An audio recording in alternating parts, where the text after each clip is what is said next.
What's up, guys? How's it going? I'm out here with the RZR, listen to go over a little bit of stuff about the RZR, kind of walk through everything I've got done to it, let y'all know what size and everything the wheels and tires are, and then show y'all what I carry in my rigid box, and talk about how I strap it down to my trailer. Seems to be a highly talked about topic online and on videos, so I figure I might as well voice my opinion and let y'all know about the strapping ordeal, how I do it, and talk about what I got done to it. So this is my 2020 RZR highlifter edition. I bought it from the factory just like it came, 29.5s. Had a good buddy talk me into doing a build on it, so what we did was we're running highlifter, apex arms, 1.5 inch forward. We're running 6-inch dual idler 45 portals, highlifter also. We're running S3 tie rods with a clevis adapter up there on the tie rod on the rack. We're running the DHXT highlifter axles on the front. Factory highlifter bumper, went with lime squeeze since it went with everything. We're running the highlifter pull plate, highlifter apex radius rods. We're also running highlifter brass brake pads. You can't seem to catch them when they're in stock right now, but I did end up catching them when they were in stock. I got a set and I like them. They don't make much noise, and that's what I heard about them. Everybody said that you run brass, it's going to be squeaking all the time. Really, if you stay in the mud, you're not going to hear it. I don't hear it much at all. Other than that, we're running the highlifter adjustable control, our link bars up front, bolts here. We're running a frame stiffener, factory diff, no problems there. Factory belt. Now I've literally never taken the belt box off of this rig. Factory clutching. We're running a, let me get back where y'all can see the cage. This is a reject fab lowrider cage without gussets, so it does not have the hand gussets right here. I didn't prefer them. I can't reach them anyways. We're running the reject fab D style steering wheel. We took the factory snorkels, cut them off, lowered them down so that they looked better, because with the lowrider cage they were way up here, just did not look right. We're running Miller's Black Friday special whips, so they got a little bit of space between the LEDs, but in my opinion they light up just fine. I like them. We're also running the Polaris, what they call it, it's the Polaris brand rear view mirror, and it's right here. So jump in here real quick and I'll show y'all what we got. So we got, I think it's a Polaris Overlook or something like that. So I don't know if you can see it good, more of a glare than anything, but we got a front view camera right here that records. We've got the rear view camera, and you can record on the rear view or the front view, but we just use it for, yeah, so you can turn it off. You got your regular mirror, one click you've got your front view, one more click you got your rear view. So that's a Polaris rear view mirror I found at my dealer, and snatched it up. It comes on with the key, goes off with the key. I like it. We got a Tusk It's we're running the Tusk heat seaters, or the seat heaters, with the bottoms and backs. They will sweat you out in the middle of winter. Just a little cheap Boss audio sound bar. We may upgrade the audio, but right now it's fine with me. I don't really listen to much when I'm riding. So just finally broke our factory our factory winch line, but got it tied up pretty nice, so we can use it until the new one gets here. We got a set of rock lights on here. I'll post some pictures of this thing at night.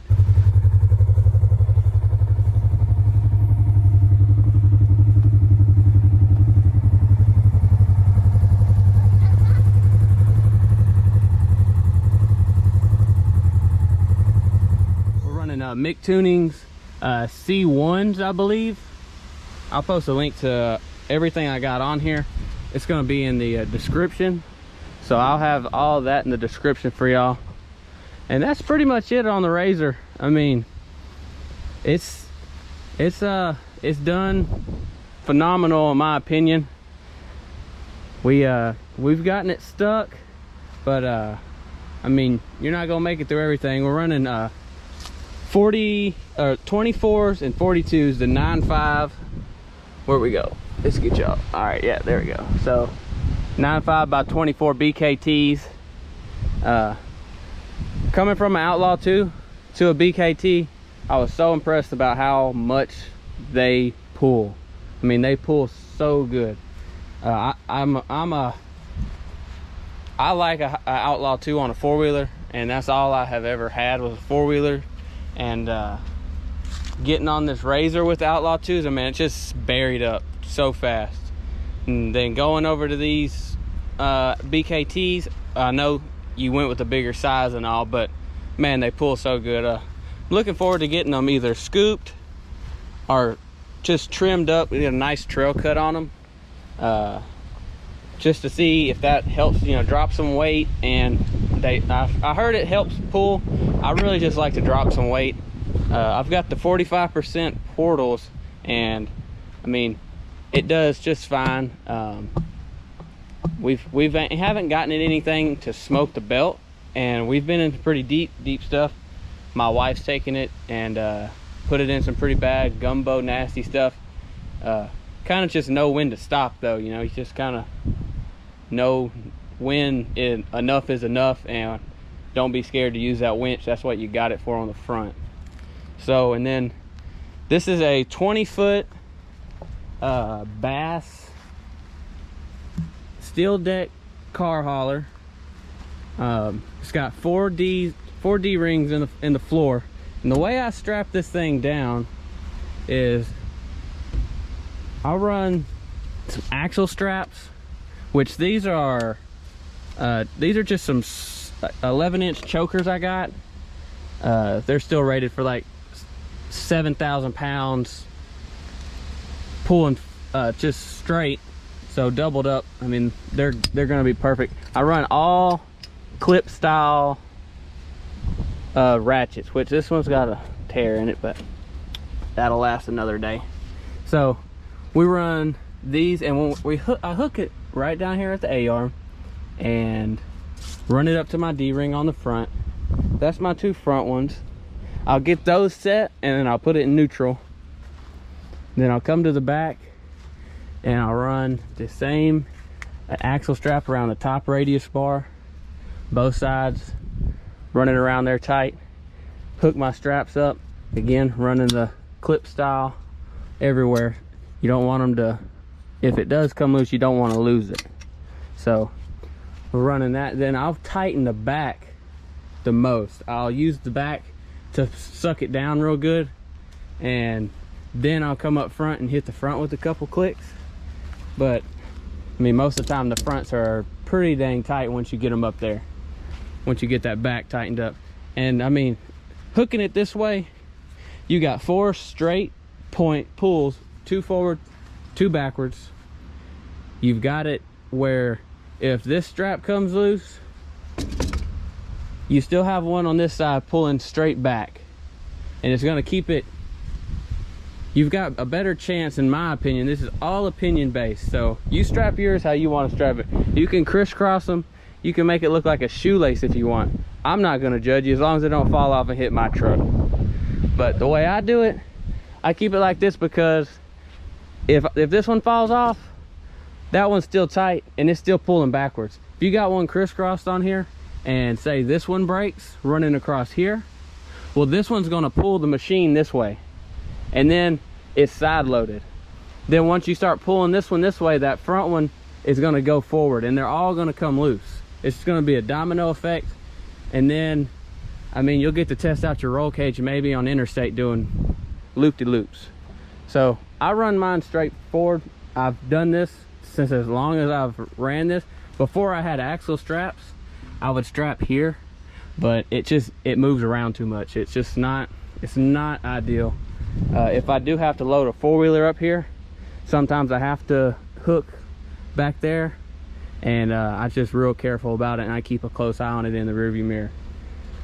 But that's about it. I'm gonna stop rambling, and just thought I'd stop by, drop a quick little video for y'all on my opinion of how to strap a RZR, and then give y'all a little overview of the RZR. It's a new YouTube channel, so it's a new YouTube channel, so I know not everybody knows what I've got built or what I've got looking at it when you just watch the video of it. So I figure, hey, this will be a good way for me to get a little used to the camera and lend y'all some knowledge on what I've got done to it, and let y'all know that we plan on making a lot more trips. It's just now getting into the riding season for me. I like to ride when it's cold, and we're fixing to start hitting every trip we can. I work a real crazy schedule, so it's be little periods between the videos, but we're gonna try to get enough footage for y'all that we can keep the videos rolling, keep the subscribers going up, keep the views going up, and just overall keep it going up, because we're doing it. We might as well video it. Y'all have a good evening, and thanks for swinging by and watching the video. All right, and try to hold the camera and do this as best as I can. All right, so we just run a rigid box. We keep some bug spray, little screwdriver pick, fuses, sandpaper, Allen key that fits. This Allen key, I believe, fits the Dirt Mafia ball joints, I believe. I'm running both Dirt Mafia uppers and lowers. Nothing bad to say about those. Those have been pretty damn good. All right, so we keep a couple tree straps. This is a long one in case we get in a bind. We're a ways away. We got everything in here to work on wheels, tires, to get the tires off. We've got a ratchet. We've got Allen keys for the portals. We've got Allen keys for the ratchet for the ball joints, the portals, and I believe there's something else I put in there. I put that in there for.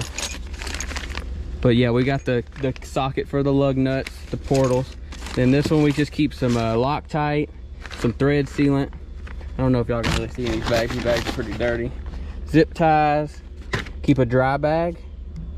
Got a dry bag, lighter, two 55-gallon trash bags that can serve as a poncho if you get out stuck in the mud and it starts raining.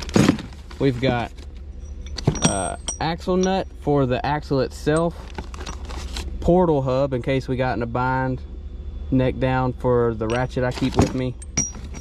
We've got three good sized shackles to shackle our straps up if we're too far away from something and we need to get some. We keep a snatch block, greasable snatch block, really good. Just a regular cheap Harbor Freight snatch block, but if you need it, it don't matter where it comes from as long as you got it. Another shackle, some big zip ties. That's about it we keep in here. And we'll throw, like when we leave out, we'll throw cell phones and stuff in this box. It's, you know, it's pretty water resistant. I don't know if it would survive underwater, but it does good just sitting in the back of that RZR. And it also lets my Yeti, we carry a 35 quart Yeti here. This Yeti fits perfect behind that box. So that you got drinks and you still have your storage to put your stuff, because the glove box on these things does not keep anything clean. As soon as you get into some mud or some water, the glove box is full of water. So we don't put anything in the glove box. It's useless. I mean, it's just there to be there, to be honest with you. But thought I'd throw that in there real quick and let y'all know what I kept in my rigid box. And I'm gonna post links to all this, the box and all the stuff I've got done to my RZR. It'll be in the description below. So check it out. Give me a like. Let me know what you think about it. You got any more questions? Ask them. I'm always checking it, trying to see what's going on the YouTube channel. So if you got a question, let me know. I'll try to get to every question I get asked.